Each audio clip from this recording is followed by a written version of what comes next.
Good morning, delegates. I would ask delegates to take their seats because we would like to start in a few minutes. And as a reminder for the conveners, we will be doing reporting back first up. So if conveners could be ready to provide your reports, that would be fantastic. Thank you.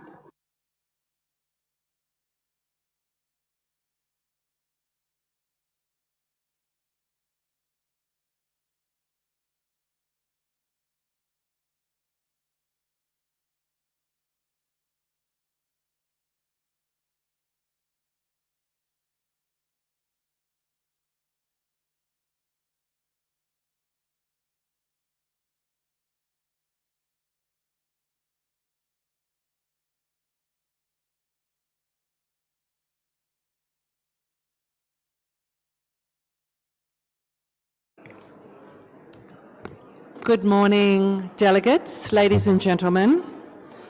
Welcome back to OEWG48 and our fourth day. We still have a few items on our agenda that we need to address, and we'll be doing that this morning.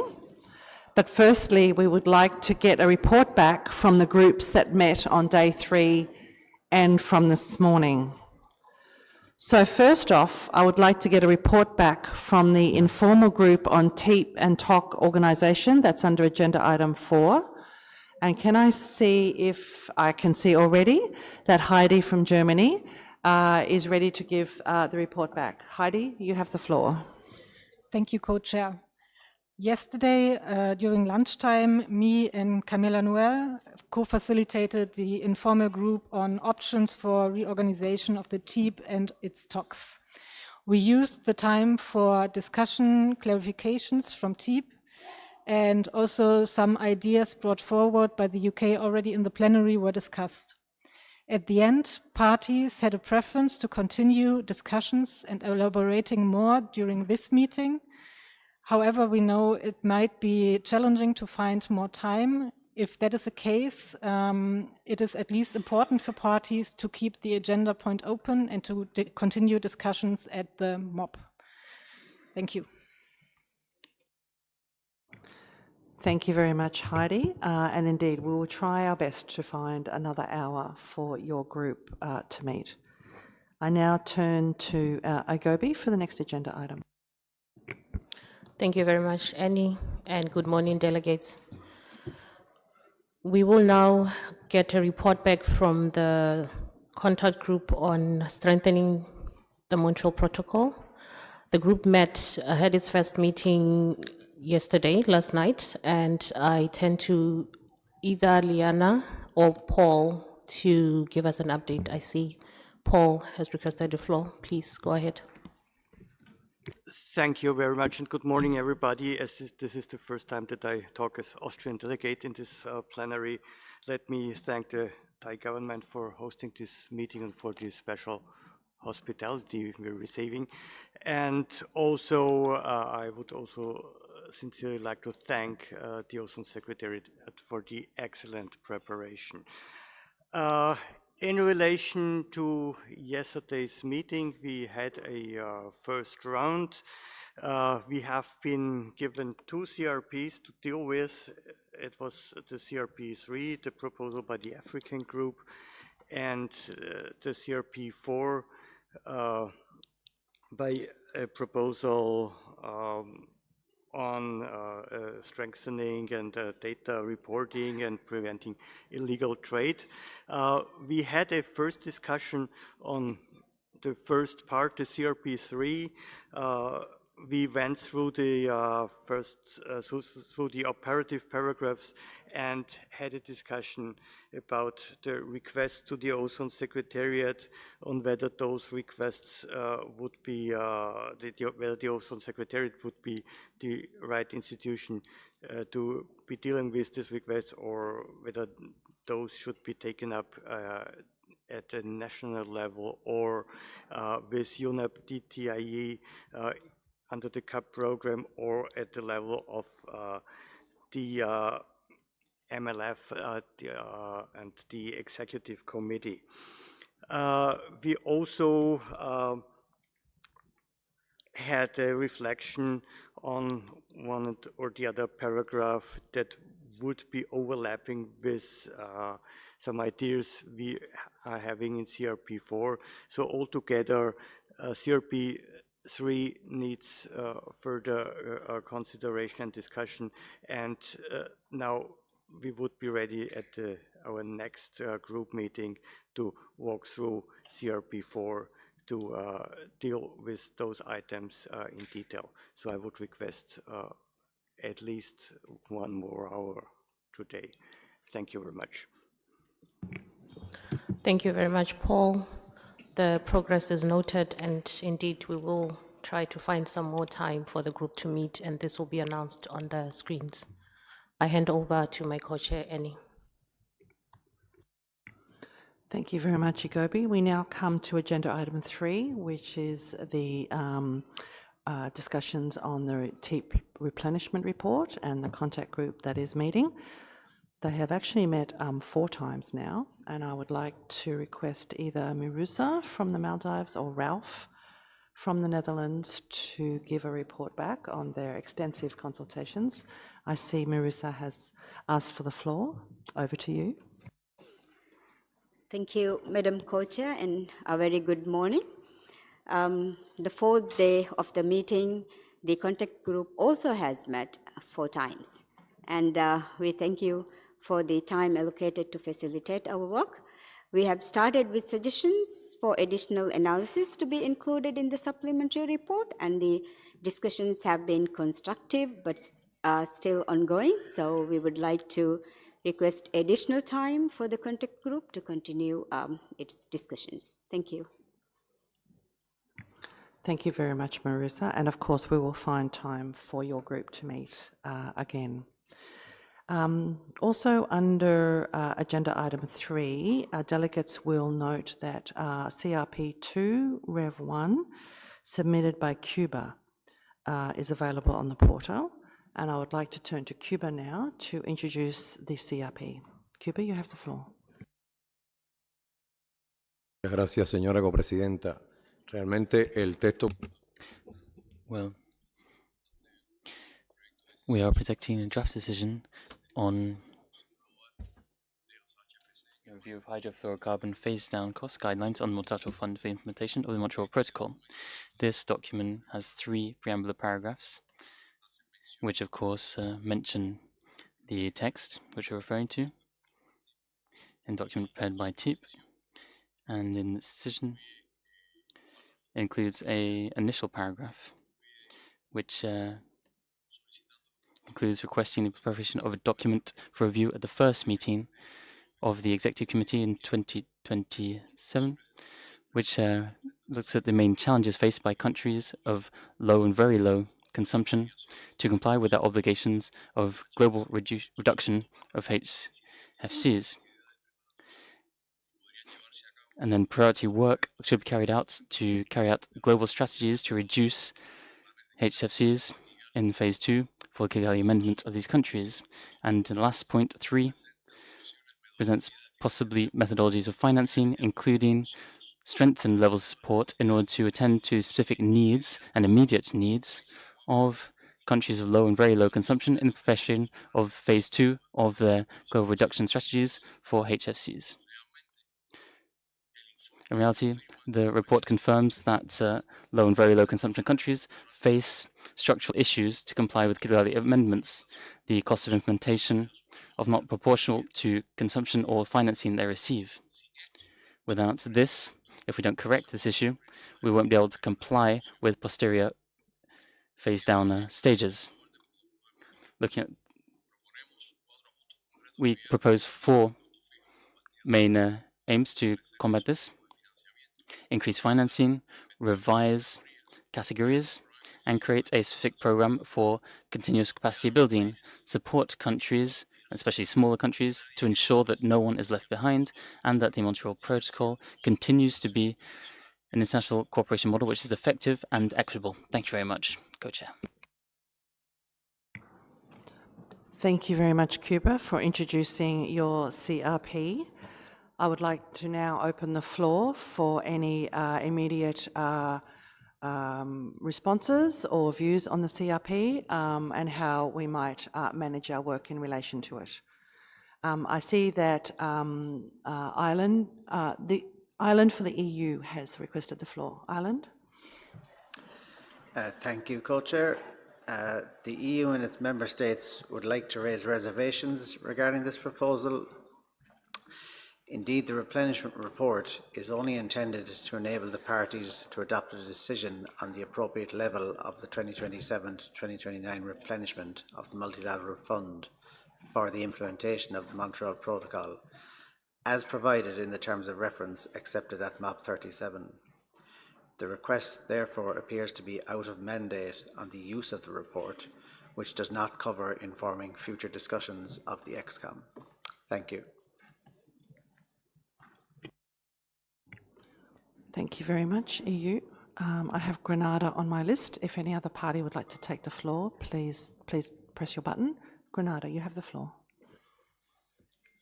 Thank you very much, Madam Co-Chair, and good morning, colleagues. First of all, I want to thank the distinguished delegate from Cuba for presenting this very important CRP, and to state explicitly that Grenada is in full support of the intent of this CRP, and we say that on the basis of what we've experienced with stage 1 of the KIPS and the funding levels that have been approved. All of the LVC and VLVC countries are really struggling to maintain compliance and to conduct all of the implementation activities at the current funding level. We do recognize and appreciate the work that has been done in the replenishment contact group with regards to the work of the RFT in preparing this supplementary report and the considerations given to this very same issue. But we want to keep this issue alive and active because of the constraints that it poses to LVCs and VLVCs. And so the 3 operative paragraphs there are very appropriate for LVCs and VLVCs, notwithstanding the previous immediate reactions. We view this as a very important issue, and we would love to have the opportunity to have further engagement on this issue as we seek to find a common understanding and a common ground that will support LVCs and VLVCs in the full implementation of the KIPS. Thank you very much. Thank you very much, Grenada. On my list now, I have Canada and Bahrain. Canada, you have the floor. Thank you, Madam Co-Chair, and we'd like to thank Cuba for this proposal. We don't dismiss the importance of this issue for many parties, but we agree with the intervention from the European Union. This is being proposed under Agenda Item 3, which is on the TEEP replenishment report, which is provided in order to assist parties in having discussions on the replenishment level. And our usual practice at the OEWG is to provide additional guidance for the RTF, to provide a supplementary report, not to use the report to formulate specific requests for the executive committee. I would say that this issue generally is, in fact, already being addressed by the contact group on the replenishment report, in which we have seen several proposals that have been made about using the estimates made by the RTF in its report, estimates that relate specifically to low-volume consuming countries, and to provide guidance to the RTF to take those costs into account in the supplementary reports. This discussion and these negotiations are going on right now within that contact group. We're not sure where they're going to end up. If they do end up, being incorporated in the guidance, then we would want to see what the actual supplementary report is, what the conclusions that it comes, and the estimated funding requirements. And then that's going to be considered within the replenishment. So I think until we go through that whole process, for us, it's we're not ready at this stage to actually ask the ExCom to consider consider this element, this specific element from the replenishment report until the discussions have fully been concluded, and then we'll see if it's something that's useful to be doing, perhaps at another meeting. So I would say to Cuba and others who are interested in this issue to engage within the process that we have at this meeting in terms of providing additional guidance to the RTF and to see how these concerns could be addressed in this context, at least at this stage. Thank you. Thank you very much, Canada. I turn to Bahrain. You have the floor. شكرا سيدة الرئيس المشاركة وأسعد الله صباحكم جميعا. Thank you very much, Co-Chair, and good morning, everybody.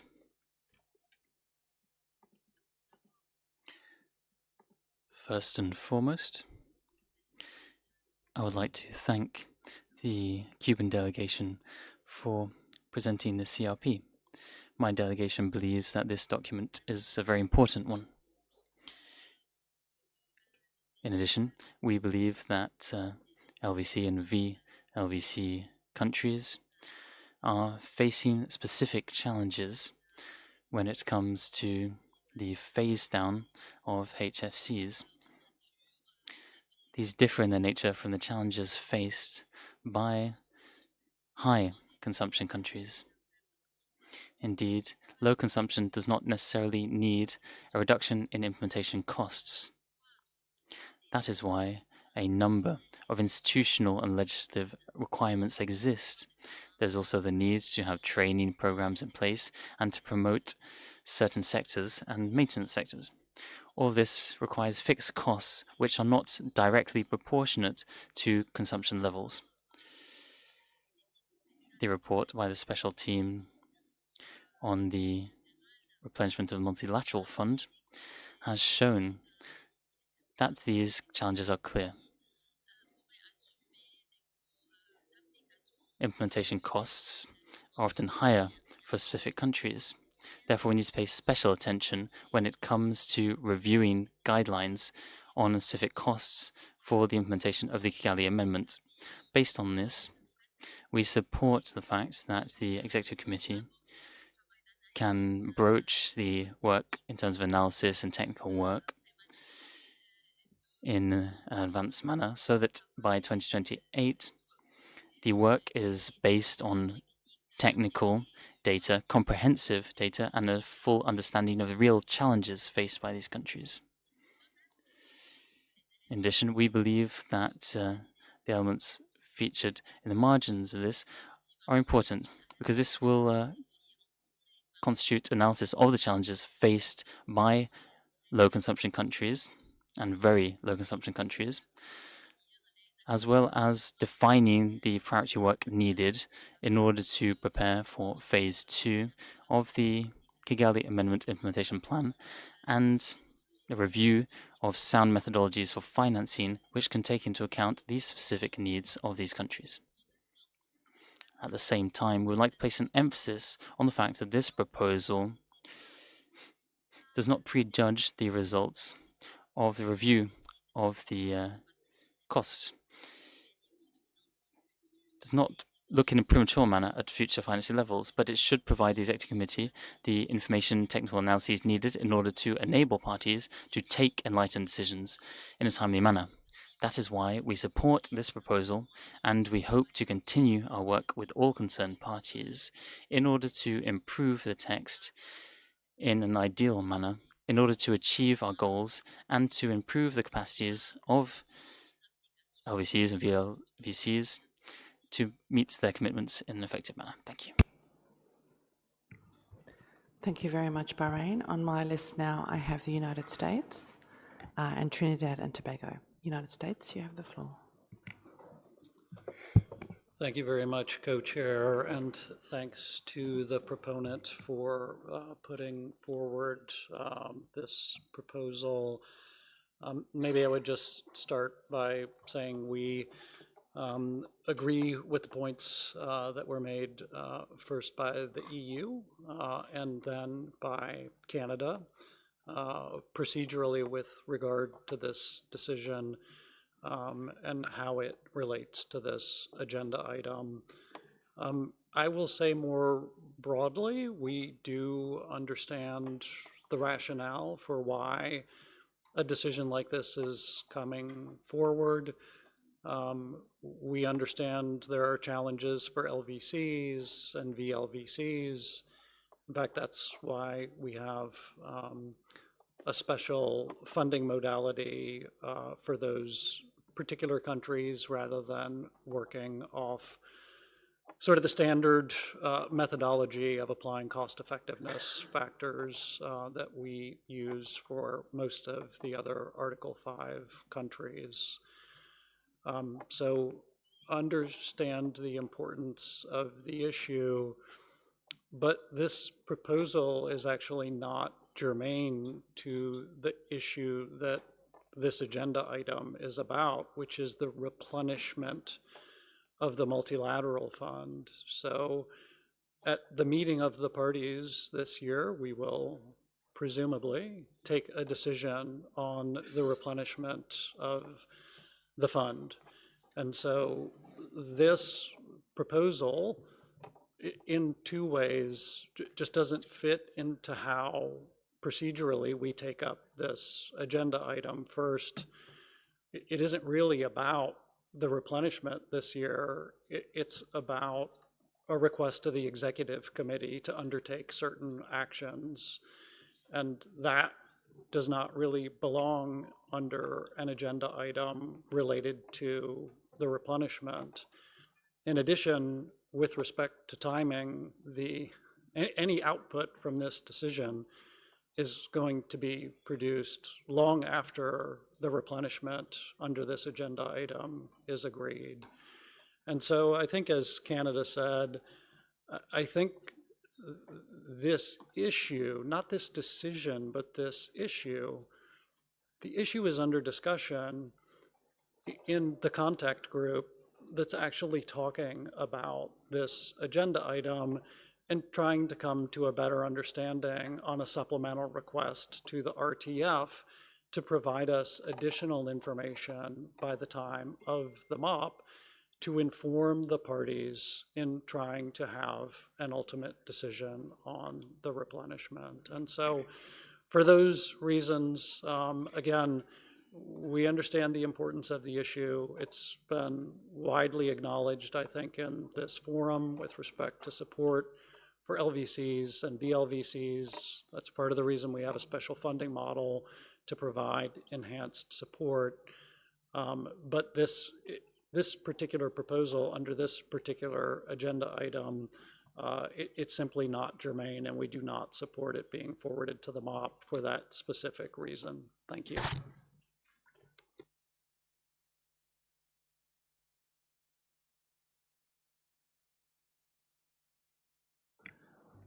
Thank you very much, United States. I give the floor to Trinidad and Tobago. Thank you, Madam Co-Chair. I will be brief this time. We thank Cuba for this draft proposal, this draft, and join Grenada and Bahrain in supporting it. We see real merit in this proposal. We also see texts that would benefit from further work. For that reason, we support the establishment of the contact group to develop the draft so that interested parties can refine the language and build convergence around it. We would note that the review of the cost guidelines is already under schedule under XCOM Decision 92/37, so a contact group would feed an existing process, not create a new one. So thank you. Thank you very much, Trinidad and Tobago. Last on my list, I have Lesotho. If any other delegates wish to take the floor on this issue, please do so. Otherwise, we will propose a way forward after Lesotho speaks. Lesotho, you have the floor. Thank you very much, Madam, and good morning. We, of course, support Cuba on this agenda item because really, even if we, in most cases, we try to work based on the cost effectiveness, we also want to, we also have to look on the compliance issue also. Because a number of informal meetings that we held, it was clear that there's still a lot of gap left behind in terms of compliance. And then which of course, according to this CRP from Cuba, we have seen that in terms of cost, we still have a lot of issues that we think are still left behind and which need, of course, to be supported. I therefore support Cuba in this case to make sure that we all come along to make sure that we are compliant and we remain compliant to the protocol. Thank you very much.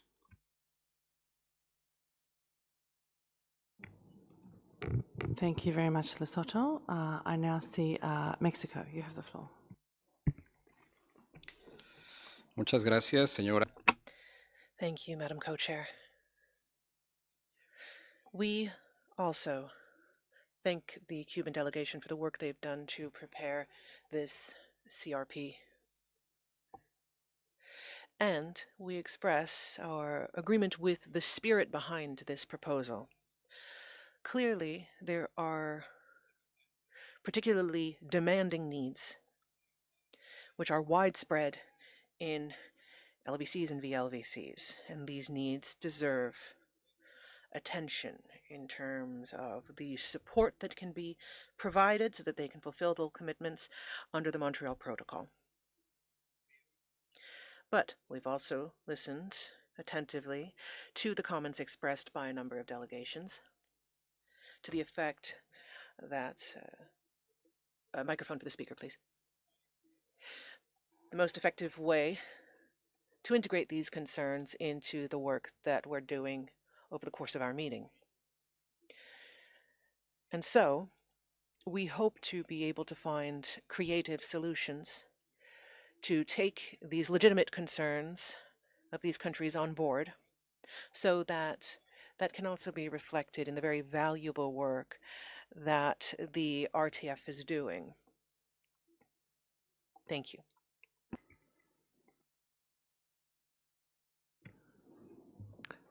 Thank you very much, Mexico. I see no other delegations wishing to take the floor. I'm just pausing in case another delegate wishes to take the floor. So give us a moment while we consult on the way forward. Thank you.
Thank you very much.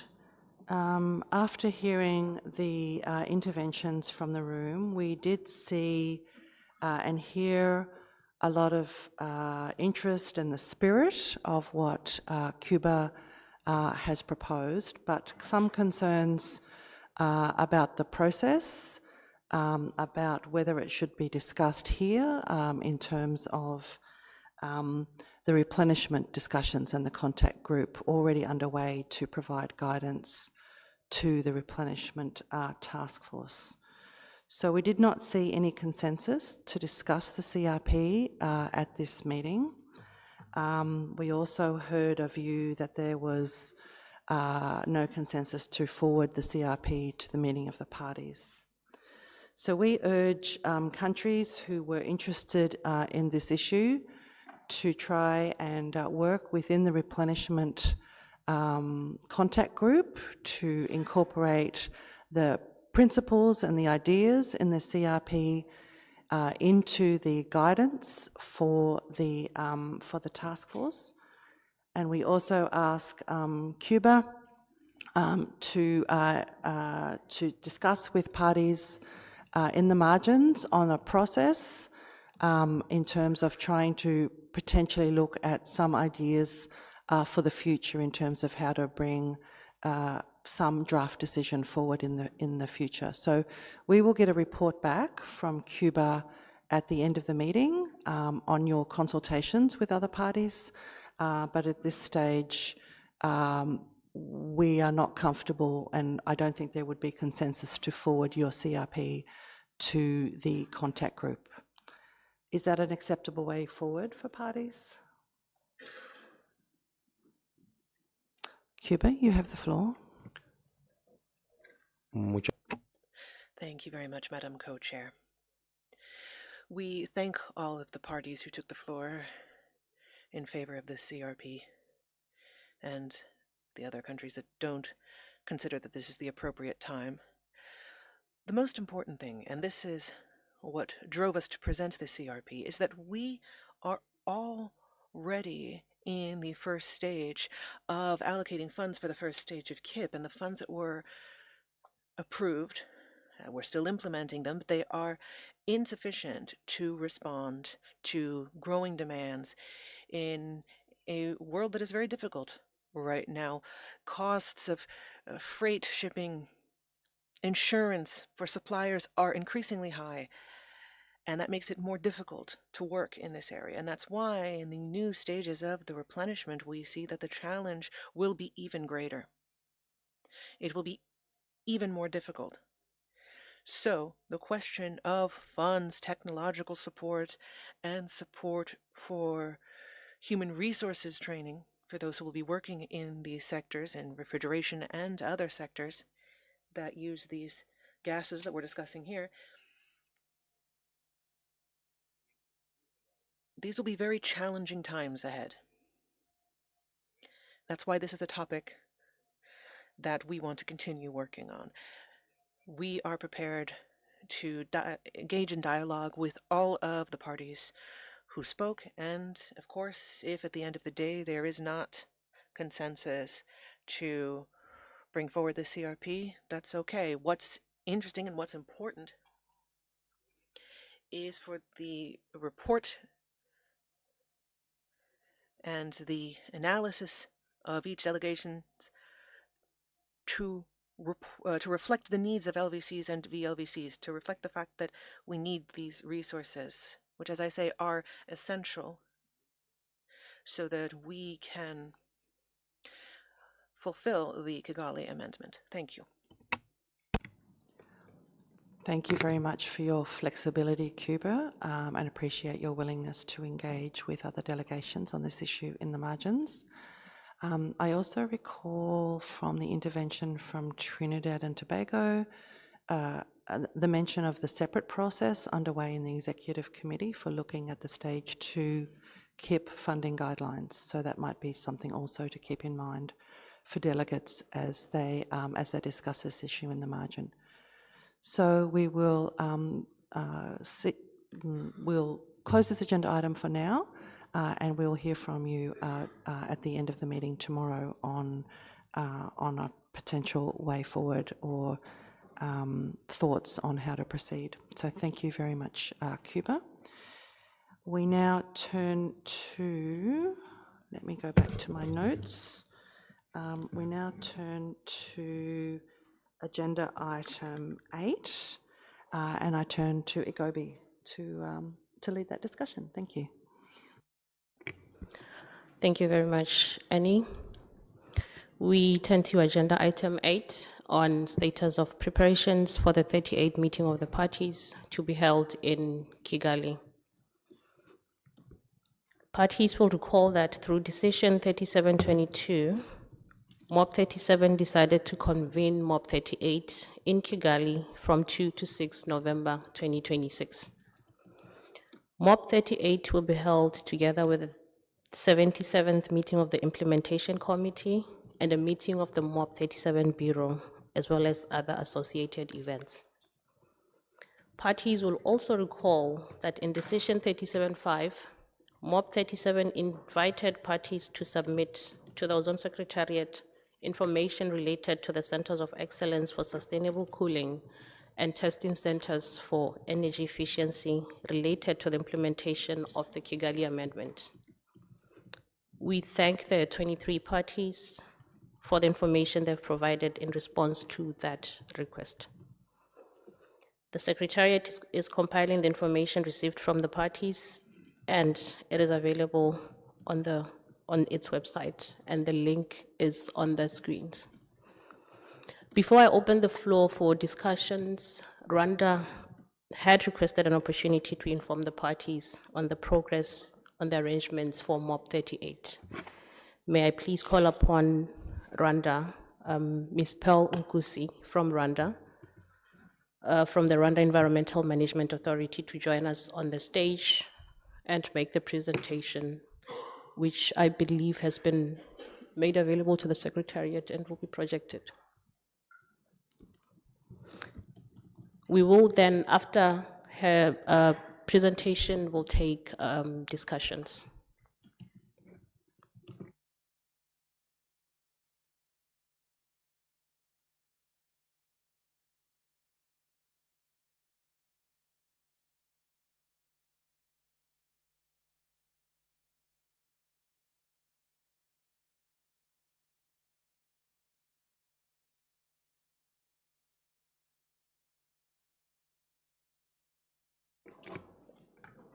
Welcome, Pearl. You have the floor. Thank you, Co-Chair. Rwanda would like to thank the Kingdom of Thailand for their excellent hospitality and the Secretariat for organizing the open-ended working group session this week. Distinguished delegates, on behalf of the government of Rwanda, it is my pleasure to invite you to Kigali for the 38th meeting of parties to the Montreal Protocol. MOB 38, as our co-chair said, will take place from 2nd to 6th of November and will bring the Montreal Protocol community back to the city where the Kigali Amendment was adopted 10 years ago. For Rwanda, hosting MOB 38 is both an honor and a responsibility. It will be an opportunity for a celebration of what has been achieved while strengthening our collective commitment to implementation. Next slide, please. Second slide, sorry. At MOB 38, among other key negotiating items, we would like to see a strong replenishment of the multilateral fund, which has time and again demonstrated its effectiveness and return on investment to support the Montreal Protocol implementation. Second, we see the 10th anniversary as an opportunity to renew political momentum and strengthen implementation, including progress towards universal ratification of the Kigali Amendment. Finally, through several engagements, we want MOB 38 to strengthen partnerships between governments, implementing partners, industry, research institutions, finance providers, as well as the youth. Achieving the goals of the Montreal Protocol and Kigali Amendment requires all of us. So our message is simple. MOB 28 is where the amendment was agreed. We would like MOP 38 to be where we strengthen its implementation. Next slide, please. This week, during the week, we will have preparation and coordination meetings. As the co-chair mentioned, we will have the 77th Implementation Committee meeting, as well as coordination meetings. We'll have the MOP Bureau meeting as well. We will have formal sessions of the meeting of parties, technical negotiations from the 2nd to the 4th on the high-level segment on the 5th and 6th. We will have several associated events that will take place, opportunities to experience Rwanda and learn from national and regional cooling initiatives. Next slide, please.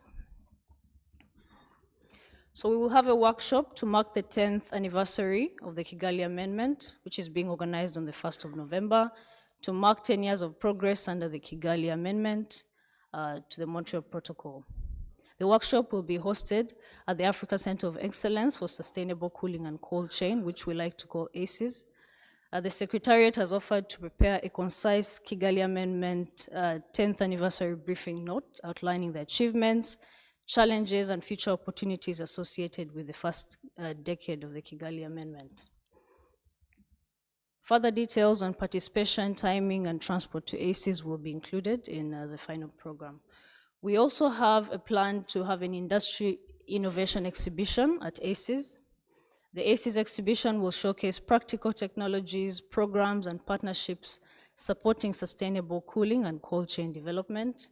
It will create a space for governments, implementing agencies, researchers, manufacturers, technicians, investors, and development partners to exchange knowledge and identify opportunities to cooperate.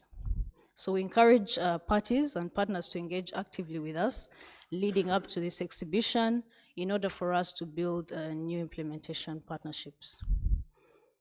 We will also have a reception hosted by the government of Rwanda, and this reception will showcase our country's culture and hospitality while also creating a space for you to network and build new relationships.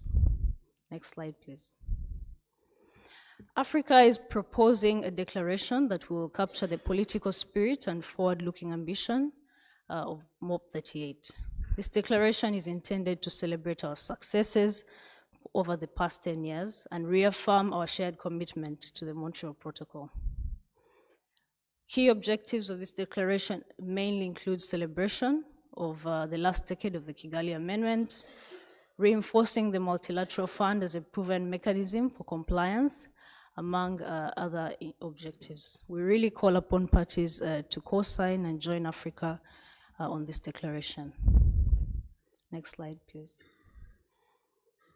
Rwanda would like to thank the Secretariat for continued collaboration and support that they have offered to us as we prepare for MOP 38.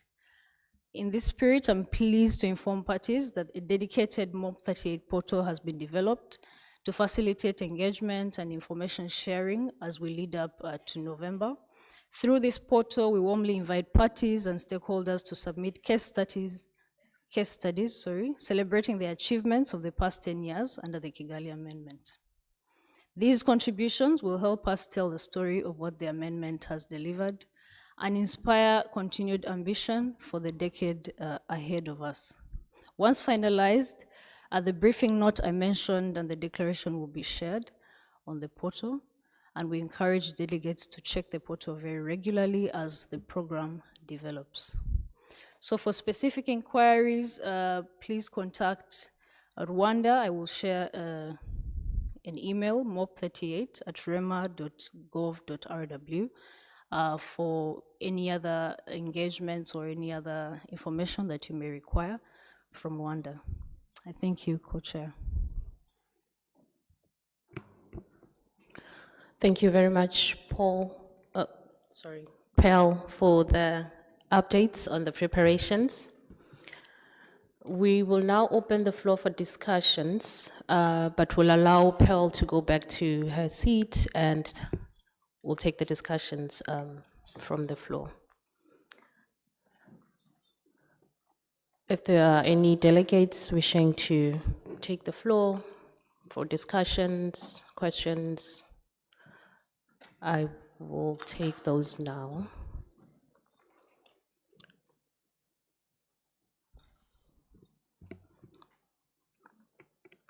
I see on my list I have Cuba. I just wanted to give Rwanda 2 seconds to settle. Cuba, you have the floor. Muchas gracias, señor. Thank you, Madam Co-Chair. We sincerely thank the representative of the government of Rwanda for the explanations just provided. Speaking generally, as this will be the 10th anniversary in the beautiful city of Kigali, I would just like to express the need for the Secretariat of the Protocol, together with the government of Rwanda, the need for them to ensure we have enough time in terms of all the logistical details the delegations will require in advance. Information for arriving to Rwanda, accommodation, all the necessary information, especially given the amount of time involved in visa processes, buying airline tickets. There's a whole series of logistical elements that we need to deal with in order to be able to attend this meeting in Rwanda. Thank you very much, Madam Co-Chair. Thank you very much, Cuba, for the intervention.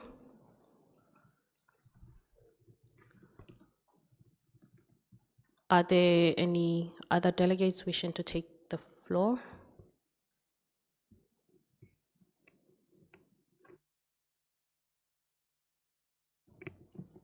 Senegal, you have the floor. Merci beaucoup. Thank you very much, Madam Co-Chair. On behalf of Senegal, I would like to congratulate Rwanda for all the work they're undertaking to ensure a good organization of the upcoming MOP.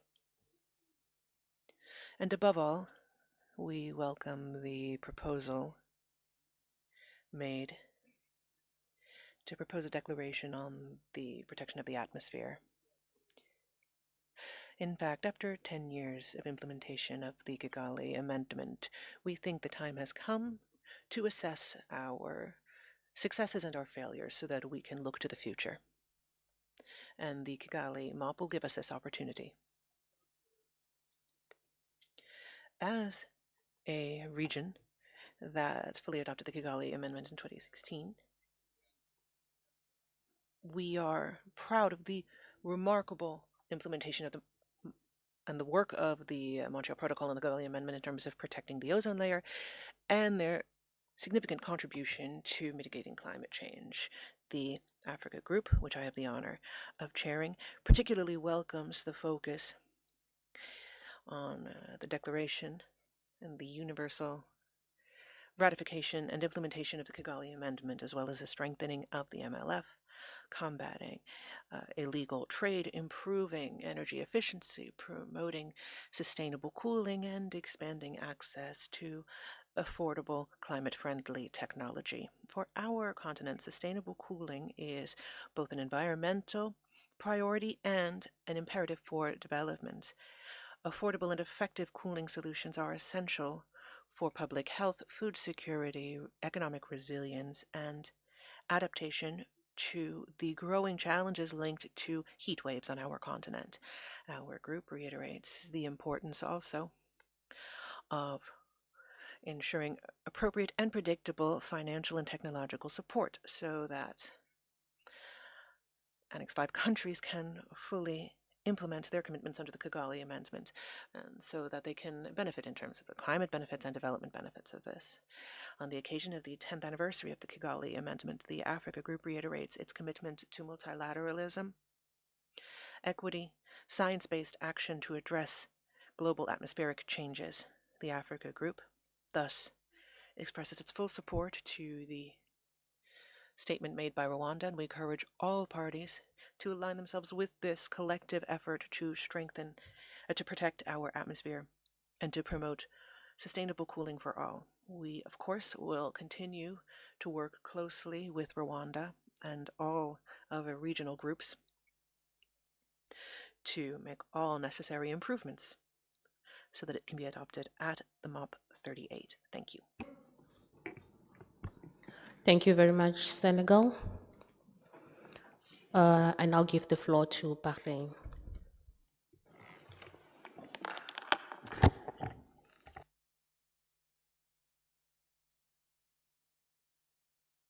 شكرا سيدتي الرئيس المشارك. Thank you, Madam Co-Chair. I am sincerely proud on behalf of the delegation of Bahrain to express all my respect for Rwanda, its people, and its government for this extraordinary offer that they've made, and all the work they've done to make it possible to hold the MOP in Kigali in November. I also recall, also with great pride, the 2 weeks we spent in Kigali 10 years ago during the negotiations on the Kigali Amendment. It was a time that we remember. We have great respect for it. It's a beautiful country, and it showed us that it is a country that knows how to manage and organize, to host and welcome large meetings, and that is able to negotiate political and technical issues, even if they're sensitive, in a masterful manner. I also recall the Minister of the Environment, who was with us morning, noon, and night to ensure that the negotiations would come to a good end, and which went on for 24 hours on the final day. That minister who was with us. I also recall the president of Rwanda, who attended the meetings and shared and expressed his opinions and his views and encouraged the parties to succeed in agreeing on this Kigali Amendment. I'm also proud to look back on the beauty of the country, the generosity of its people, and how secure we felt in every street in Kigali, even if we went out for a walk at 11 p.m. or midnight. We were able to walk around Kigali in complete safety and with great happiness, and this is a source of great pride for us. Thus, our delegation is proud to participate in this meeting in Rwanda. We hope that we look forward to participating in this MOP 38. Of course, taking into consideration the situation in certain regions which could affect certain countries' ability to attend. I wonder whether we will have time to reach the meeting, to get to the meeting in time. This is an important moment for all countries, so the question of the date is one that I'd like to raise and see what the outcome is. Thank you.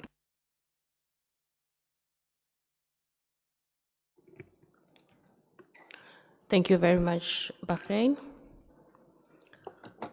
I have on my list Kenya, Nigeria, and Cameroon. I will give the floor now to Kenya. Thank you, Madam Co-Chair. Kenya supports the statement made by Senegal. We also thank the government of Rwanda for the update on the preparations for the 38th meeting of the parties to be held in Kigali.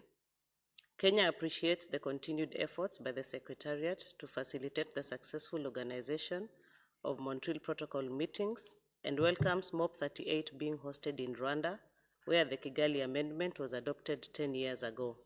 We encourage the continued consideration of such hosting opportunities as this promotes inclusiveness and strengthens and enhances engagement of parties in the implementation of the Montreal Protocol. Kenya congratulates Rwanda on hosting the 38th meeting of the parties and looks forward to a successful and productive meeting in Kigali. Thank you, Madam Co-Chair. Thank you very much, Kenya. I give the floor now to Nigeria. Thank you, Madam Co-Chair. Nigeria thanks the Secretariat for the update on the preparations for MOP 38 and appreciate the government of Rwanda for the progress made towards the preparation of the meeting. We are encouraged by the preparations underway and look forward to a successful and well-organized meeting of our party in Kigali. Nigeria stands ready to work constructively with all parties to ensure a productive MOP 38. We thank Rwanda for its effort and wish the host country every success in the remaining preparations. Thank you. Thank you very much, Nigeria. I have Cameroon and South Africa on my list. I give the floor now to Cameroon. Thank you, Madam Co-Chair. We want to join our voice to that of Senegal and representing the African group of negotiators to salute Rwanda for this wonderful initiative and its preparation. It's quite interesting to know that this is exactly where it all started. And we're looking forward to see how we're coming back to this place. I don't want to repeat what the colleague of Rwanda said, but I want to reiterate one issue. I used to remember my minister always telling me about this. I am talking about His Excellency Heli Pierre, that they had to spend the whole night trying to reach agreement. It's a wonderful experience with him. And now we're looking forward to see that he is still there, coming back to see where it all started, to come and celebrate again the 10th anniversary, and to see how the implementation has gone right up to the 10 years implementation. We all stand with Rwanda to see how this preparation and everything works out. Thank you very much, Chair. Thank you, Cameroon. South Africa, you have the floor. Thank you very much, Madam Co-Chair, and good morning. We also would like to add a voice to the parties that went ahead of us in congratulating Rwanda with regards to the preparations to host MOP 38 so far. We gladly recall MOP 28 10 years ago, the hard work that all of us put in there in making sure that we do have the current Kigali Amendment. We also would like to support the proposed declaration by Rwanda as it focuses on how we move forward in making sure that the Kigali Amendment is indeed implemented and the benefits for the ozone and climate that we're looking forward to are realized. So thank you so much and congratulations, Rwanda. We are certainly looking forward to coming to your beautiful country, and we know you are a good host. Thank you. Thank you, South Africa. I have two more requests for the floor from Switzerland and Egypt. I'll first give the floor to Switzerland. Thank you very much. We would very much like to thank Rwanda for inviting us back to this place in Kigali where 10 years ago one of the most remarkable successes from the Montreal Protocol came to an end. I do not pretend to have the same eloquence of some of the speakers before that very kindly reminded us of this very, very special moment that we had. So I just would like to echo this very, very deep emotions that connect us to this moment in Kigali. With regard to the declaration that is being prepared, we are also very curious and very happy that this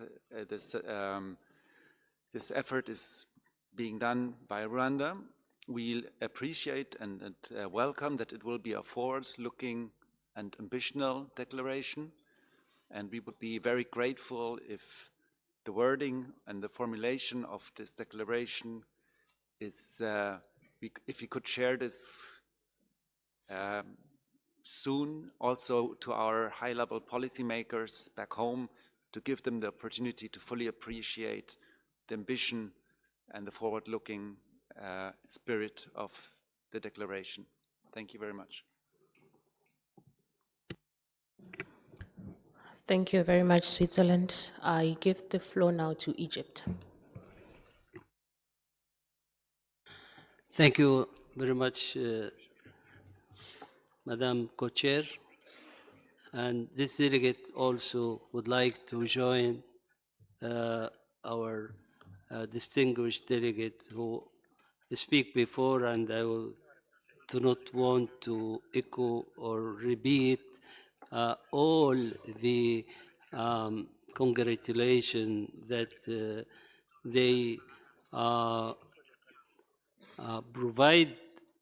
Thanks to the Rwanda government for inviting us again and to refresh our memory about those past 10 years and to keep the momentum and looking for more success.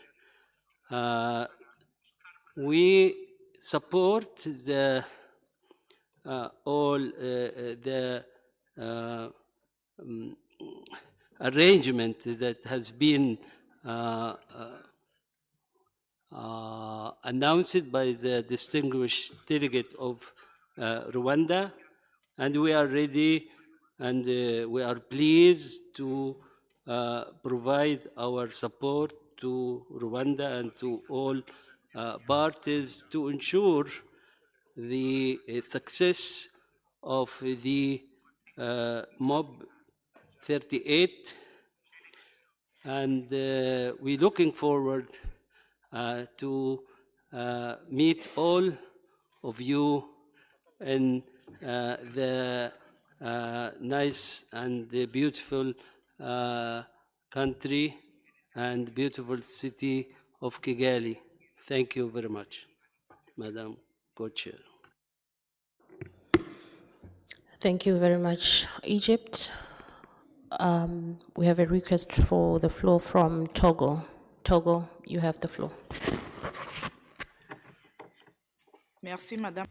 Thank you, Co-Chair. We also align ourselves with those who spoke before us in congratulating and thanking Rwanda for the state of progress in preparing for MOP 38. We welcome the considerable efforts already made by the Rwandan government in order to ensure an organization commensurate with the importance of this meeting. The information just presented to us bear witness to Rwanda's commitment to offering parties the best possible conditions for fruitful discussions and for outcomes commensurate to our expectations. Togo expresses its full trust in Rwanda's capacity to successfully organize this important meeting and reiterates its support. We wish every success to the government of Rwanda for this meeting and are delighted to once again travel to Rwanda and Kigali for this meeting. Thank you. Thank you very much, Togo. I have a request for the floor from Sierra Leone and Myanmar. If there are any other delegates wishing to take the floor, please indicate. Sierra Leone, you have the floor.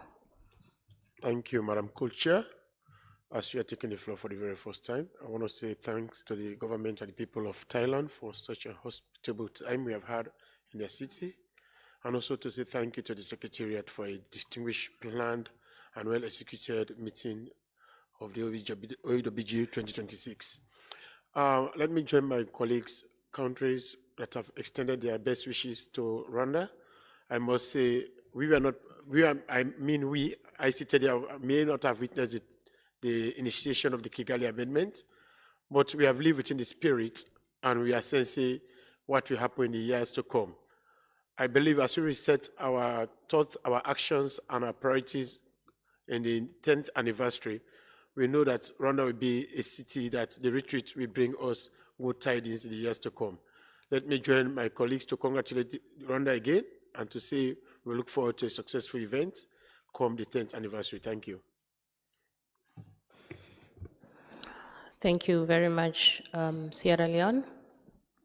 I will be giving the floor to Myanmar, and then after that, I don't have any further requests for the floor. We'll then give the floor to Rwanda for reflections, but for now, I give the floor to Myanmar. Thank you so much, Madam Co-Chair. This is first time for Myanmar to take an innovation. So Myanmar would like to congratulate and thank to the government and people of Thailand and Ozone Secretariat. We also would like to fully appreciate the Rwanda's effort and support the proposal by the Rwanda. We are happy to have an opportunity to come to such beautiful and original land of the Kigali Amendment. Thank you. Thank you very much, Myanmar. So, having listened to the interventions from the delegations, there was support to Rwanda. It's not me, I promise. So there was general support offered to Rwanda, and also some intervention mentioned having information available well in advance, such as travel arrangements, such as the interventions raised by Cuba. I would now like to turn to Rwanda to reflect on the issues raised by the delegates, such as one on the declaration and health issues. I give the floor now to Rwanda. Yes, thank you so much, Co-Chair.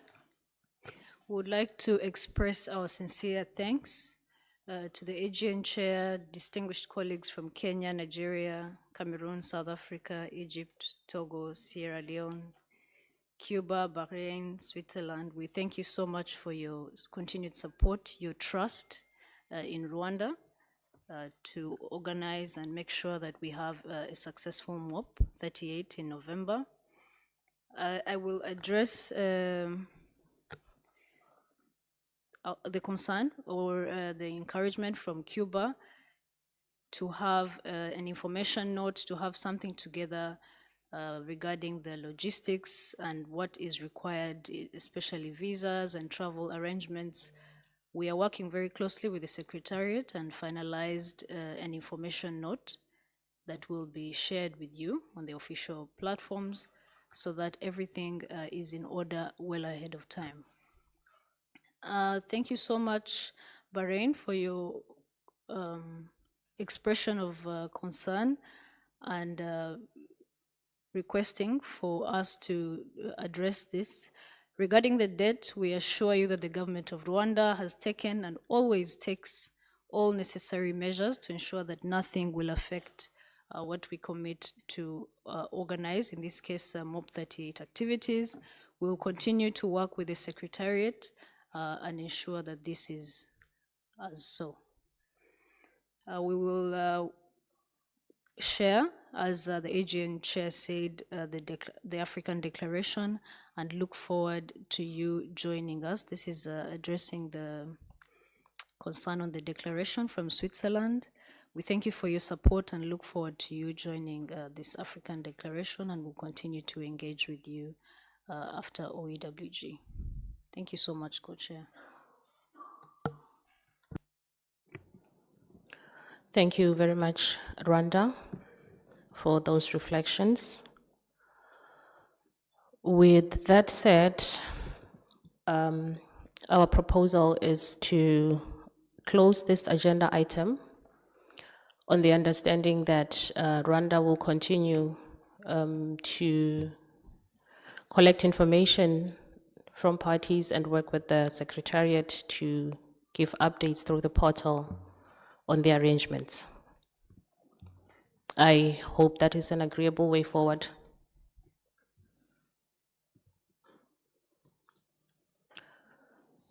I see no request for the floor, so I take it that is agreed. Thank you very much. I will now hand over the floor back to my co-chair for the next agenda item.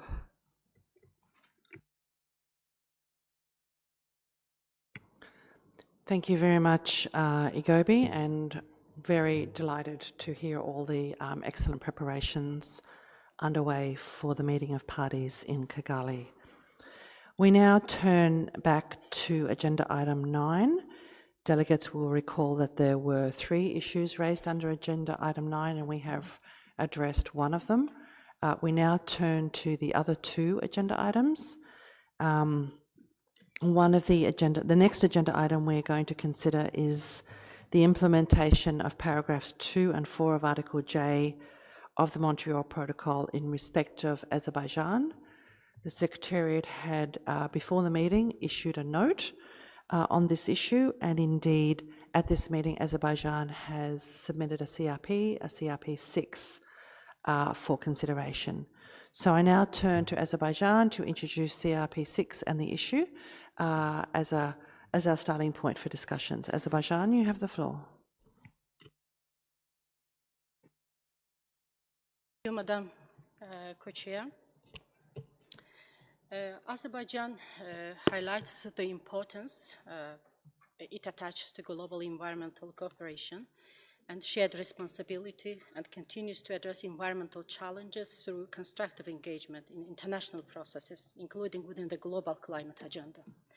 Since acceding to the Montreal Protocol in 1996, Azerbaijan has consistently fulfilled its obligations, including the successful phase-out of CFCs. At present, HCFC use is limited to servicing sector, with full phase-out planned by 2030 under national legislation.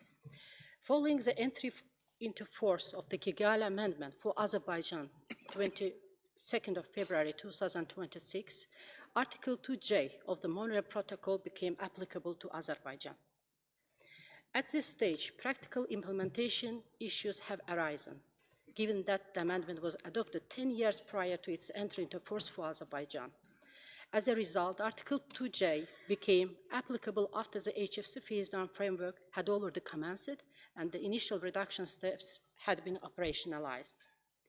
In this context, the implementation of Article 2J requires consideration of sequencing of control measures, given that the HFC phase-down obligations are to be undertaken in parallel with the completion of the HCFC phase-out activities through 2030 in Azerbaijan.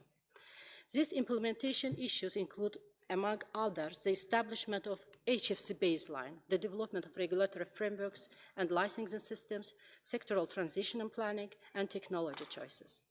Azerbaijan recognizes that Article 2J establishes differentiated implementation pathways for HFC phase-down commitments, with the baseline methodology, including the HCFC component, designed to support a smooth transition while parties complete their HCFC phase-out obligations. The implementation of these provisions in specific national context has in practice been addressed by the meeting of the parties through its decision, including Decision 28/2. While that decision refers to specific parties, the underlying differentiation originates from Article 2G itself, and has been operationalized through decisions of the meeting of the parties. In this context, Azerbaijan noticed that implementation factors arising in its case are relevant to the mechanisms established under paragraph 2 and 4 of Article 2J of the Monroe Protocol.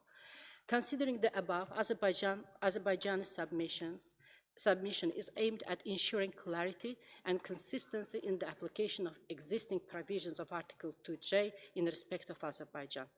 The draft decision contained in the CRP has been prepared in line with the established practice of the Monroe Protocol, whereby parties address implementation matters through decisions. Azerbaijan remains open to any approach that parties may wish to consider for addressing this matter in a cooperative manner and achieving the necessary clarity regarding the implementation pathways under Article 2J in respect of Azerbaijan. I thank you. Thank you very much, Azerbaijan, for introducing the issue and the CRP. I now open the floor for discussion on the CRP. Delegates wishing to intervene, please make your intentions known. I see Kazakhstan, you have requested the floor. Good morning, everyone. Thank you, Madam Co-Chair. Kazakhstan, as we all know, also on the path for ratification of Kigali Amendment, and we believe that proposal of delegation of Azerbaijan is deserved consideration. Thank you.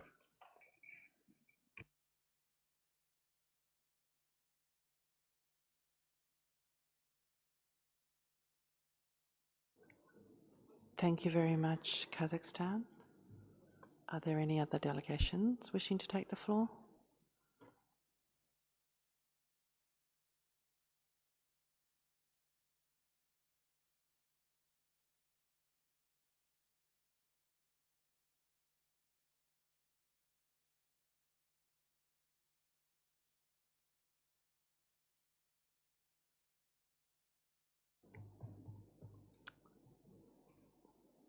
Canada, you preempted me.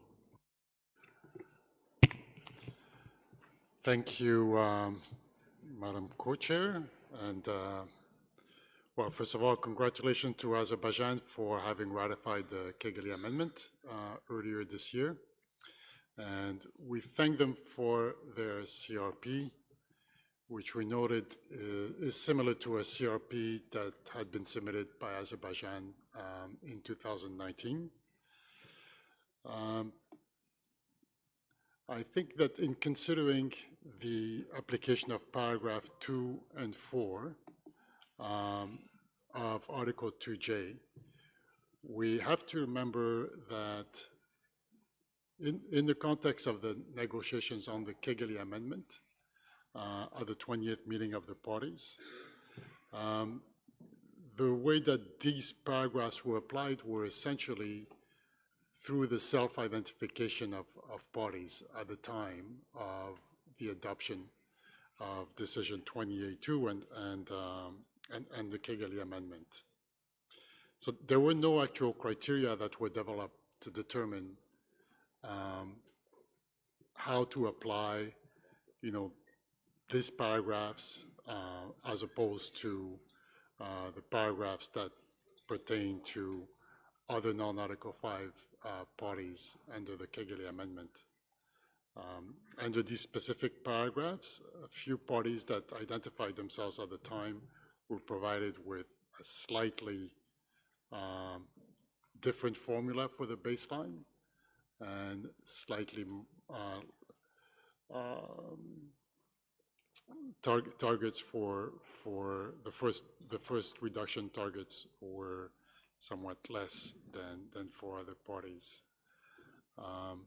But again, since this was really based on the request by the parties themselves, we don't have a way to be able to determine whether these particular phase down schedule should be applied to Azerbaijan. We would like to better understand their situation in order to be able to determine a justification for applying these paragraphs in this case. We think that, you know, we need a strong justification, and looking at the preambular paragraphs and also the intervention from Azerbaijan, there may have been some points that were misunderstood, but we didn't really understand how the current situation you know, means that they need to follow this particular phase-down schedule rather than another. So we're not opposed to this proposal at all. We just want to make sure that we have never sort of taken a decision in this body of which phase-down schedule should apply to which parties. It's since the Kigali Amendment. I mean, that was a time on the other 28th party when these decisions were made. So we just want to be careful that we do it in the most appropriate way and judicious way possible. One thing that we do note is that the other parties that for which this particular paragraphs apply have traditionally been parties that have been in a similar situation to Azerbaijan in terms of their status as non-Article 5 parties that don't necessarily have the same level of capacity of other non-Article 5 parties and therefore have received assistance from the Global Environmental Facility. We know that these other parties, not all of them, but most of them are covered by these paragraphs. So we do see some similarities there, but that in itself, you know, may not be sort of a sufficient justification. So we think more discussion is needed on this issue, and we'd like to have more conversation with Azerbaijan and other interested parties to try to see if we could build a strong rationale for this proposal. Thank you. Thank you very much, Canada. I have one more country on my list, which is the United States. If any other country would like to intervene, please let us know. United States, you have the floor. Thank you very much, Co-Chair, and thanks to Azerbaijan for this proposal, and our congratulations on ratifying the Kigali Amendment. Also to express appreciation for we had a margins discussions with Azerbaijan yesterday, which I think was also helpful in our understanding of the proposal.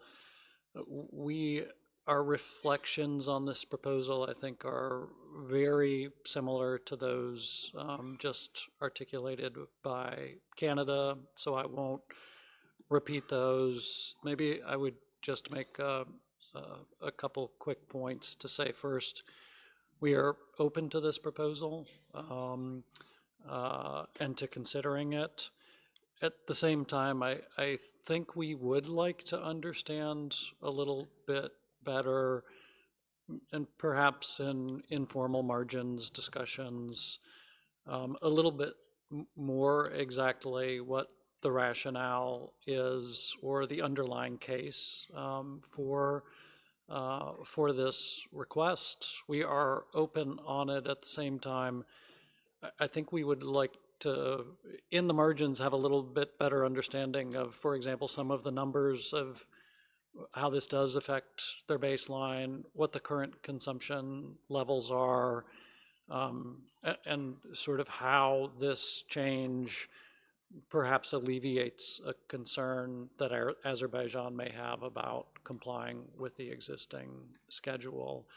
And I just say that to be honest, you know, so we went in to the data center and in looking at the HFC consumption for Azerbaijan, the data in the data center is a little bit confusing. Is just maybe, I won't go into detail.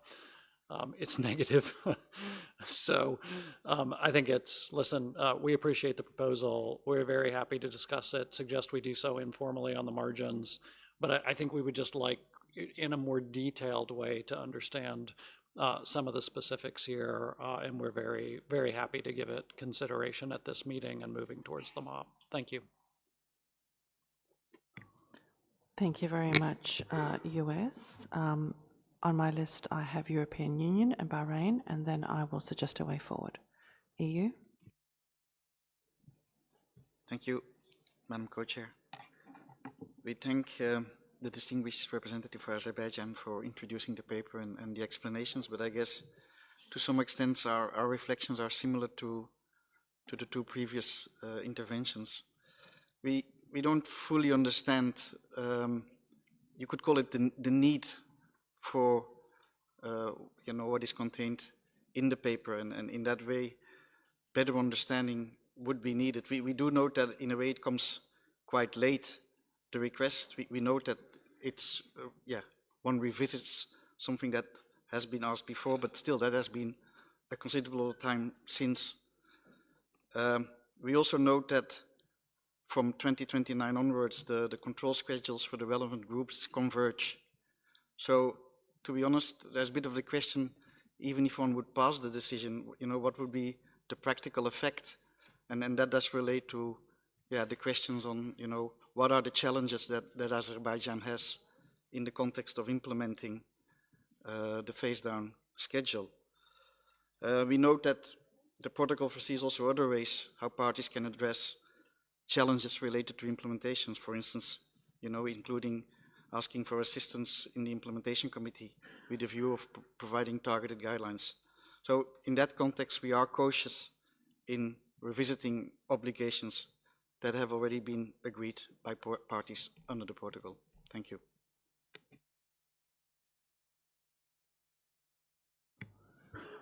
Thank you very much, EU.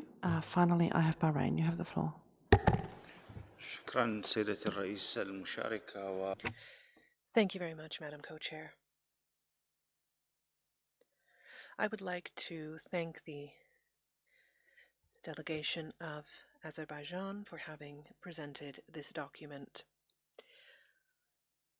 My delegation supports Azerbaijan's request, and having listened attentively to the explanations presented by the delegation, we consider that helping the country to fulfill its own interests in terms of development is very important. And it would not be a change compared with what was already foreseen. It won't have any negative impact because this is completely possible. On that basis, my delegation can support the request by Azerbaijan. Thank you, Madam Co-Chair.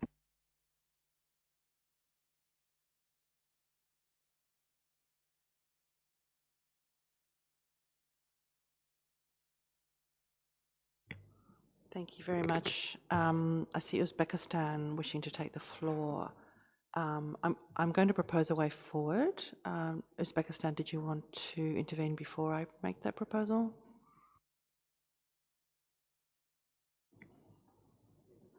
Co-Chair, Uzbekistan fully supports the proposal put forward by Azerbaijan also. Thank you. Very brief and appreciated. Thank you very much, Uzbekistan. So having listened to the interventions that have been made by the parties, we did hear some support from various countries for the proposal, but we also did hear some further clarifications and better understanding being needed. I also heard openness to the discussion, to the proposal, based on further and deeper understanding of the issues, particular issues facing Azerbaijan. So on that basis, I suggest that Azerbaijan talk particularly to Canada, the US and the EU in the margins, and try and develop that deeper understanding and come back and report to us tomorrow on the results of that, of those discussions. Is that an acceptable way forward for delegations?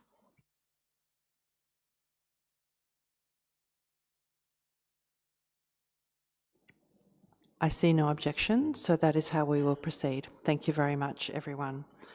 I think we are now up to our very last agenda item, so I now turn to Igobi to cover that. Thank you. Indeed, we are. Thank you very much, Annie. Parties will recall that another item was added on other matters on Monday when we adopted the agenda, and this was related to N2O. I now turn to Lesotho to introduce the matter. Lesotho, you have the floor. Thank you very much, Madam Chair. Actually, the proposal accrued from Annex 1 of the Vienna Convention that defined nitrous oxide as one of the ozone-depleting substances. The other issue is that 2022 quadrennial assessment report by SAP also have shown that there's a very high increase of NH2O, which of course causes a threat to the stratospheric ozone. So actually the RCRP requested the parties to allow the report or the assessment by SAP and TIP in terms of the effect and the trends of these substances. However, as we discussed during the margins within African group, we have decided that for now, or for this year, we suspend the submission of the CRP because they said they need to have more consultations, hoping that the CRP will come back, maybe at the MOP or OEWG next year. Thank you very much.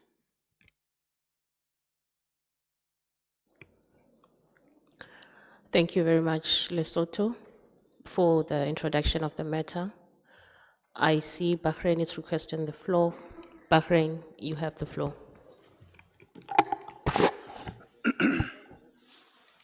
شكرا سيدة الرئيس وفي البداية.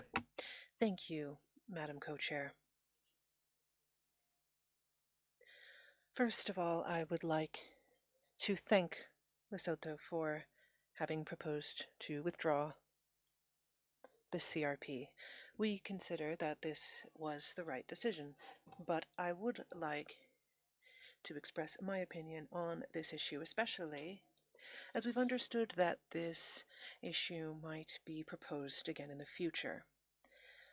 That is why I'd like to express the opinion of the Kingdom of Bahrain, and I think that a number of delegations will agree with me on this point. We are concerned by any attempt to foresee discussions that could directly or indirectly lead to new commitments on nitrous oxide, because states are very much involved in applying the Kigali Amendment, which is one of the world's most ambitious environmental undertakings.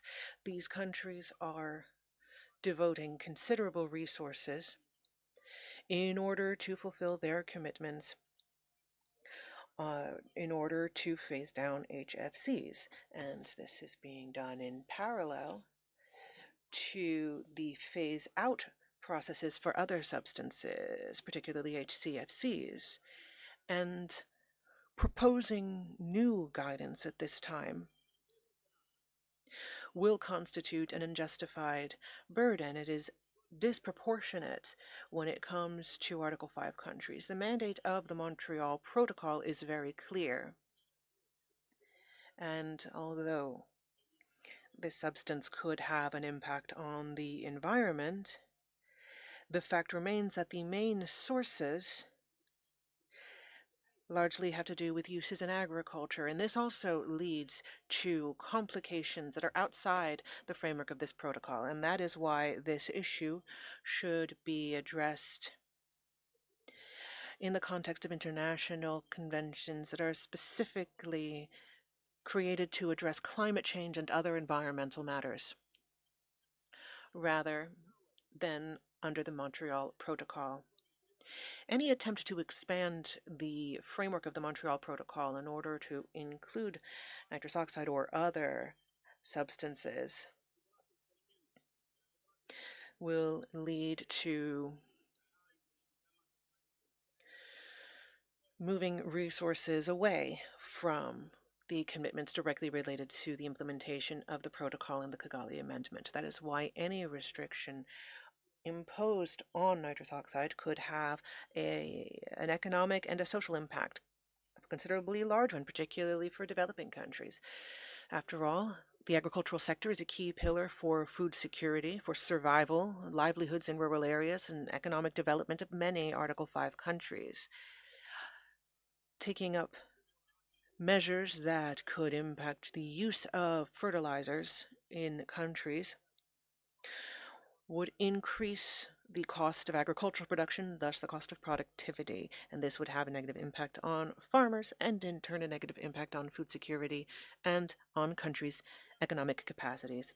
Madam Co-Chair, the Montreal Protocol for decades has succeeded because its mandate is clear and because it is based on a scientific foundation and a predictable and balanced framework.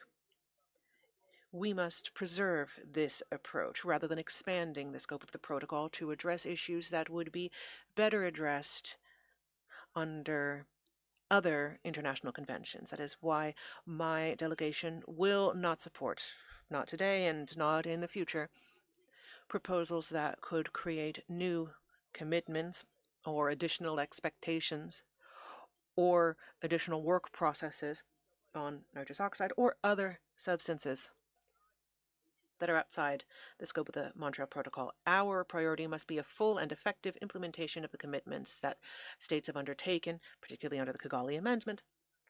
And this is what we should do before we think about expanding the mandate. Thank you.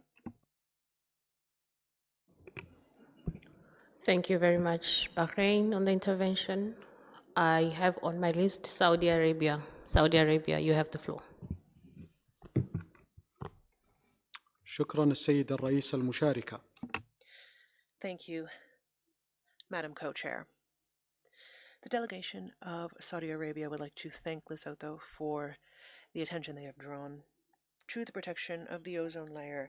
We support the statement made by the Kingdom of Bahrain, our brother country. My delegation cannot support asking the SAP or the TEEP to prepare reports on nitrous oxide because this would constitute an expansion of the mandate of the protocol. It falls outside the scope of the substances on the list and annexes. And the fact that it is being raised here may mean that we're in conflict with other conventions, climate conventions that would properly address this issue. Expanding the mandate would constitute an additional burden for the different assessment panels, particularly when it comes to the 2026 report and other essential questions, and that is why the delegation of the Kingdom of Saudi Arabia rejects this proposal and would not like to see this included within the scope of the Montreal Protocol. Thank you, Madam Co-Chair. Thank you very much, Saudi Arabia. And without any, I don't see any request for the floor. With that said, I do see some requests for the floor. Okay. I was going to propose a way forward, but I see a request from Lesotho, Nigeria, Switzerland, and the European Union. I give the floor now to Lesotho.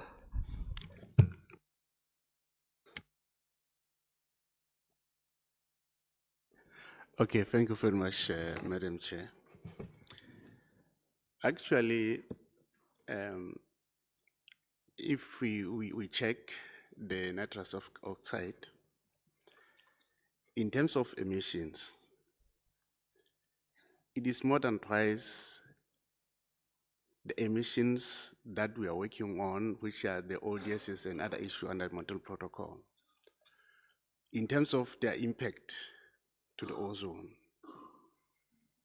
So if we are saying that now we are moving towards the climate change,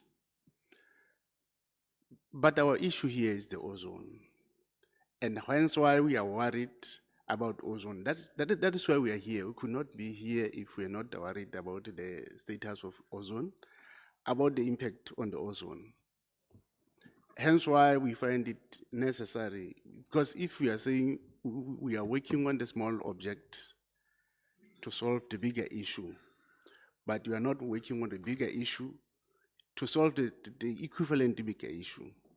So hence why we think at least we should have the information. We are not saying we wanted the parties to have the decision maybe to work on the nitrous oxide, but just the study for SAP to say something to us globally, and then also tip to indicate to us in terms of scenario what are the potential issues. Because sometimes we might say we are not working on it at all, but in the long run, we don't know whether we are still going to have negative issues or we are going to have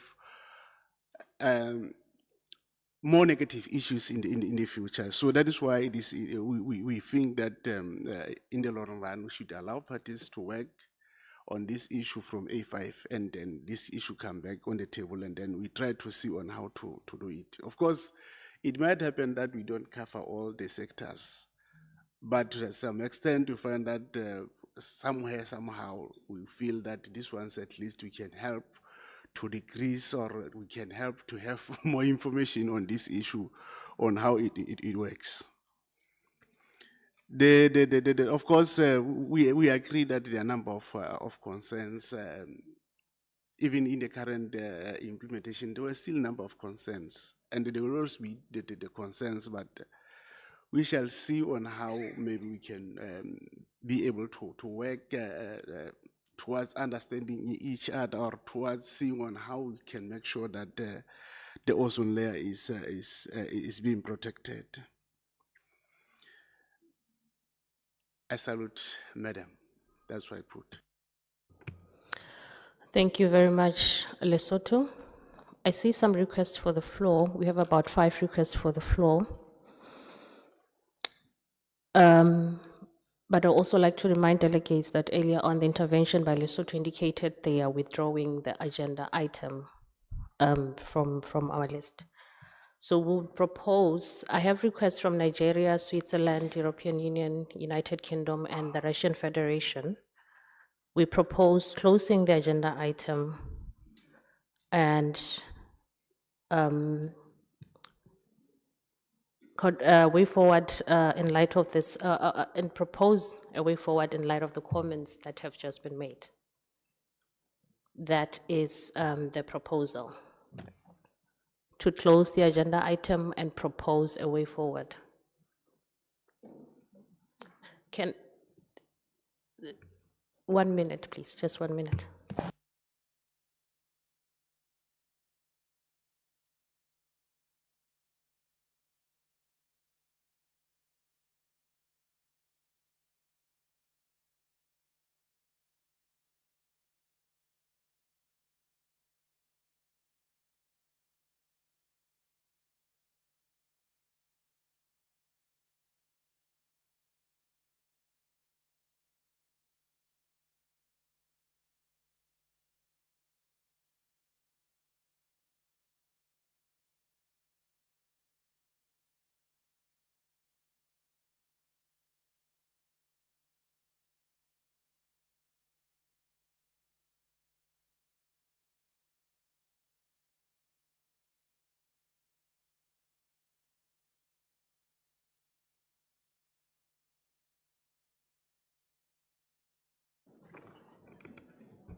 Thank you very much for your understanding.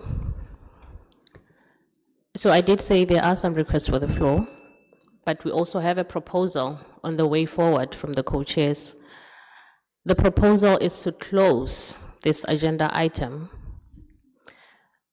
and leave it up to the parties to consider any way forward in light of comments made. And Lesotho indicated earlier that they may be bringing the issue at future meetings. So given that, we propose the issue can be taken up at future meetings if they wish, and also with the information as it becomes available.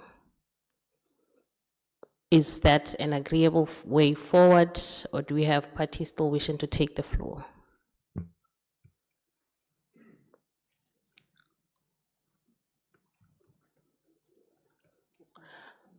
We still have requests for the floor, so I'll give the floor now to Switzerland. Switzerland, you have the floor. Thank you very much, and thank you for your understanding of us wishing to still take the floor. Since the start of this conversation will be reflected in the report, we think that any delegation that was prepared to comment on this item should have the opportunity to have the words reflected in the report. So acknowledging that we will not go deeper into this discussion at this meeting, we would anyway thank the Lesotho for bringing up this matter. We do remember the executive summary of the assessment report, where various scenarios for the impact of control measures on total ozone column and radiative forcing of climate were presented. And N2O was highlighted as a playing field with major potential for the recovery of the ozone layer and mitigate climate change. So there we see some merit in taking up this information that was presented by our assessment panels to us. We are, of course, aware that N2O has various sources, mainly from agricultural, but also to some significant part from industrial sources. While we currently do not see agricultural sources under the scope of the Montreal Protocol, any reflection on industrial sources could profit from the experiences that have been built up within the Montreal Protocol, without yet speaking about expanding the mandate of the Montreal Protocol. So while we will not have at this meeting opportunity to explore in more detail the ideas that the distinguished delegate from Lesotho has already reflected on, we would very much like to have this conversation in the future and understand better the role that this body could play in this context.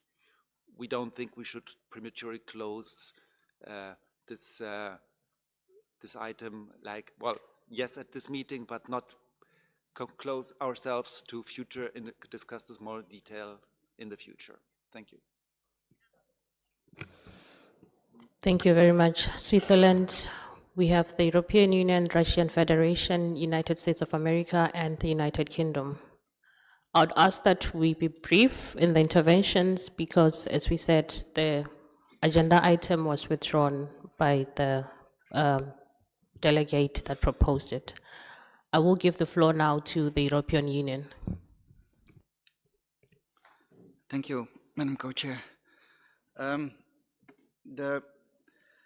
want to say also thanks that we still can make our remarks because we had indeed indicated that we wanted to speak. We have no problems with your way forward on concluding the topic. That is fine. We just wanted to note that it is N2O is an ozone depleting substance, and as such, we find it a topic that we should be able to discuss, and we understand that there can be interest in that. And in that way, I guess I appreciate that Lesotho is looking into this, and we would have been interested to hear their reflections, but I understand that will not be for this session. Just to also indicate that, of course, next year we have the quadrennial assessment reports, and be assumed that, of course, we will find additional information in that context. Thank you very much. Thank you very much, the European Union, for the intervention. I give the floor now to the Russian Federation. Thank you, Madam Co-Chair. The Russian delegation would like to inform you that in the European region, for 40 years now, there is the Convention on Transboundary Air Pollution, over long distances, and nitrous oxide is one of the first protocols. Rather, the protocol on nitrous oxide was one of the first ones to be adopted back in the 80s. It was adopted for control by European states. And this issue has been studied by all parties. You can familiarize yourself with the results of this almost 40 years of action of this regional convention. And I can only say that, yes, there is a connection, but with not the stratospheric ozone. And a desire to study this issue is good, but in our view, it doesn't have any link with what we're doing with our work. Rather than adding to the burden of the experts to study this, it'd be better to study what has already been studied by other experts from all parties. Thank you. Thank you very much, Russian Federation. We have a request from the United States of America, United Kingdom, Bahrain, and Qatar. Again, I would ask that you be very brief in your intervention, and of course, the interventions will be reflected on the report, but please be brief, and then we'll close the item. United States of America, you have the floor. Thank you, Co-Chair. I will be brief just to say I'm not going to say anything about our policy position, but I do want to be clear on the process forward. We are fine with your suggestion of closing this out as it was withdrawn from by the proponent. I do want to be clear that we are not forwarding anything to the meeting of the parties, and I'm not sure I heard you clearly say that, but that is our understanding. And if so, we are comfortable with moving forward on that basis. We just want to be clear about it. That would mean that this topic, like any other topic, can be added to the agenda of future OEWGs or MOPs in accordance with the rules of procedure. So if you can just confirm that is the precise path forward, we are comfortable. Thank you very much, Co-Chair. Thank you very much, United States of America. And indeed, I do confirm that it will not be forwarded to the MOP. It will be closed here, and any further inclusion will follow due process. Thank you. I give the floor now to the United Kingdom. Thank you, Co-Chair. We thank Lesotho for raising this important issue. And while we understand a CRP is not going to be tabled at this meeting, we would still like to share our initial views on this important matter. We recognize that increasing nitrous oxide emissions have serious implications for the ozone layer as an ozone-depleting substance, as indicated by the Scientific Assessment Panel in their 2022 report. The UK therefore remains open to considering a science-led and evidence-based approach that helps parties better understand the issue as it relates to the protection of the ozone, while at this stage avoiding any presumption regarding future outcomes under the Montreal Protocol. Thank you. Thank you very much, UK, and thanks for being brief. I give the floor now to Bahrain, followed by Qatar. Bahrain, you have the floor.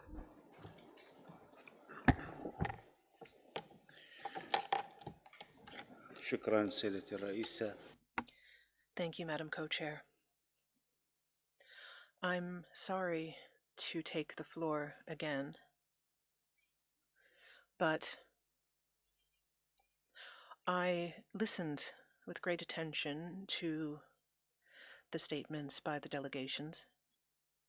And as I said during my first statement, you heard the opinion of the Kingdom of Bahrain and the approach adopted in this area.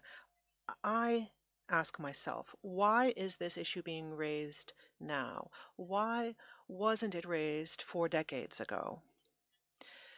Was nitrous oxide not present then? Did it not have the same impact back then? Did it not deplete the ozone layer back then? The scientists and experts who presented all the proof in terms of the predictability and phase out or phase down of substances at that time, did they not notice that this substance also depletes the ozone layer and should be phased out? Or is it a surprise that has only emerged recently? This makes us ask certain questions. That is why it is strange, and that is why my delegation considers that currently there are true challenges faced by the Montreal Protocol. All of the state parties, whether they are donors or Article 5 countries, face real difficulties, even when it comes to implementing the Kigali Amendment for certain commitments. And we are trying to overcome all of these obstacles. The fact of adding additional substances constitutes an additional obstacle to the success of the protocol and to the protocol itself, and that is why not addressing this issue now, here, what we're seeing here, could lead to a lack of clarity. Likewise, as I said during my first statement, I don't think that my delegation will be able to accept moving forward on this now or in the future. Thank you, Madam Co-Chair. Thank you very much, Bahrain. Qatar, you have the floor.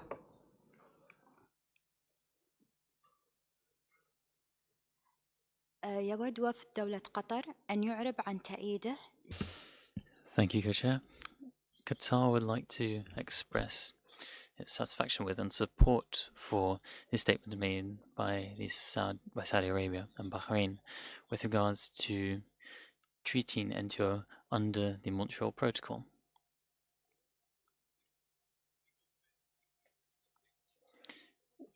We ask the technical team to work on this issue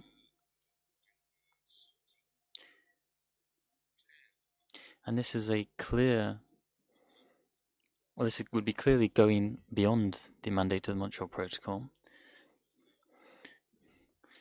without forgetting the duplication of efforts by other bodies.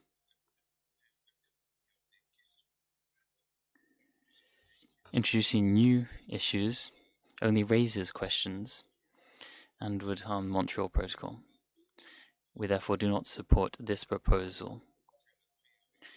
We believe that priority should be given to the implementation of previously cited commitments within the Montreal Protocol. Thank you. Thank you very much, Qatar. I have 3 more requests for the floor from Turkmenistan, Lebanon, and Syrian Arab Republic. Turkmenistan, you have the floor. Thank you, Madam Co-Chair. The delegation of Turkmenistan supports the position expressed by Bahrain. We also believe that as this issue doesn't fall within the current scope of Montreal Protocol.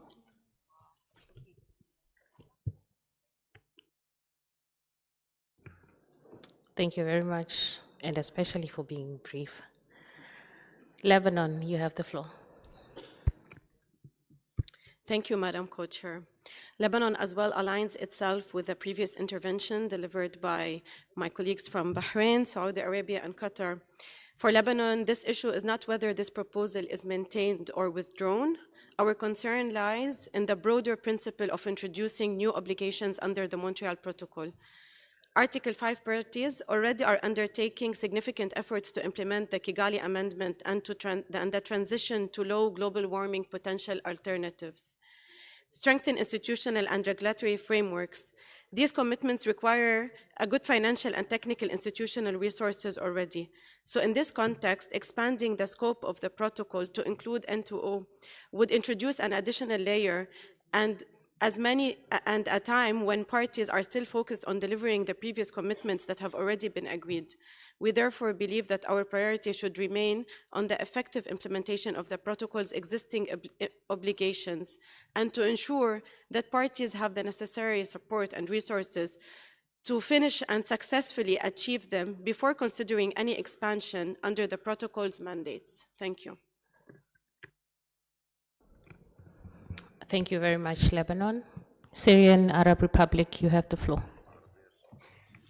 السيدة الرئيسة المشاركة تود Thank you, Co-Chair.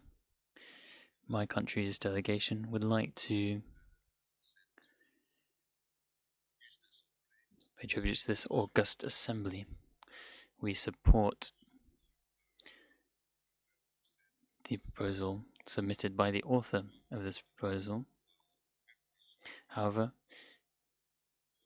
we need to think deeply before adding other commitments to the Montreal Protocol, in particular given the technical and financial burdens linked to them. Any future discussion with regards to N2O should take into account the conditions of parties to the Montreal Protocol. They should therefore be subject to an in-depth study. We therefore support the positions of Saudi Arabia and Bahrain, Qatar, and Lebanon with regards to technology transfer and improvements in the use of this substance rather than adding a new commitment to the protocol. Thank you. Thank you very much, Syrian Arab Republic. And we have two further requests for the floor from South Africa and Kuwait. I give the floor now to South Africa. Thank you very much, Madam Co-Chair. I'll be brief. We appreciate the position by Lesotho, where they have withdrawn the proposal for discussion at this meeting, and with an understanding that they will bring back the discussion in future meetings.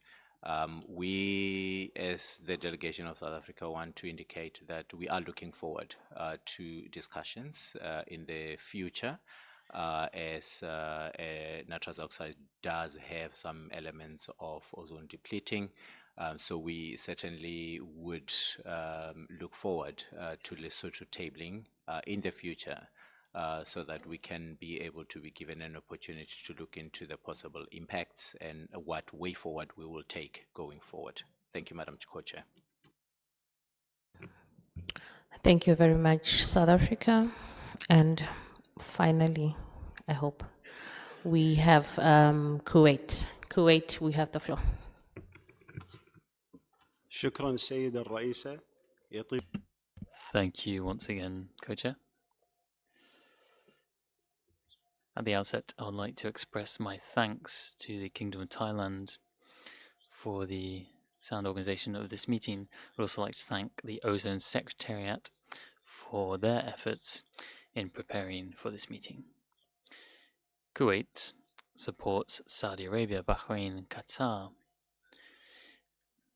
our brother countries, with the view that this proposal should not be supported. Thank you. Thank you very much, Kuwait. With that said, and with the withdrawal of the item by Lesotho, and we've heard all the interventions that came after that, this agenda item is now closed. Now would be a good time to break for lunch. But before we do that, I turn to my co-chair. Thank you very much. Thank you very much, Igobi. We have now come to the end of our agenda, but that does not mean the end of our work. We actually still have a lot of work to do. We have been working with the Secretariat on preparing some contact group meetings for this afternoon, and they will be shortly displayed. There is a lot of work, so be prepared. The Secretariat has a short logistical announcement before we close the plenary for today. Can I pass to the Secretariat? Thank you, Madam Co-Chair.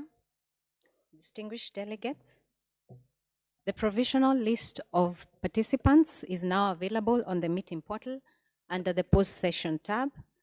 Please use the password displayed, that is OEWG48 LOP, to submit any corrections to Betty Kamanga and Jacqueline Gitao.